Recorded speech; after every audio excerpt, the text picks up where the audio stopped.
ప్రపంచంలోనే అతిపెద్ద ఆధ్యాత్మిక వేడుక మహాకుంభమేళాలో అపశృతి చోటు చేసుకుంది. మౌని అమావాస్య సందర్భంగా విపరీతమైన రద్దీ నెలకొనడంతో తొక్కిసలాట జరిగింది. ఈ ఘటనలో కనీసం 20 మంది మృతి చెందినట్లు తెలుస్తోంది. ఈ తొక్కిసలాటతో భక్తులందరూ చెల్లాచెదురయ్యారు. మరో 100 మందికి పైగా గాయపడినట్లు సమాచారం. వెంటనే స్పందించిన సిబ్బంది వారిని అంబులెన్స్లో సమీప ఆసుపత్రులకు తరలించారు. మౌని అమావాస్యను పురస్కరించుకొని పుణ్యస్నానాలు ఆచరించేందుకు నిన్న రాత్రి నుంచే ప్రయాగ్రాజ్లోని త్రివేణి సంగమం వద్దకు భారీ సంఖ్యలో భక్తులు తరలివచ్చారు. భక్తుల తాకిడి విపరీతంగా ఉండటంతో బారికేడ్లు విరగటంతో తొక్కిసలాట జరిగింది.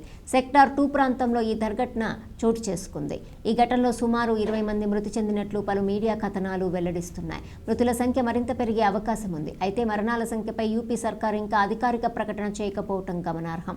తొక్కిసలాట ఘటన నేపథ్యంలో అమృత స్నానం కార్యక్రమాన్ని రద్దు చేసుకున్నట్లు అఖాడాలు ప్రకటించారు. తొక్కిసలాట ఘటన నేపథ్యంలో యూపీ ముఖ్యమంత్రి యోగి ఆదిత్యనాథ్కు ప్రధాని మోదీ ఫోన్ చేశారు.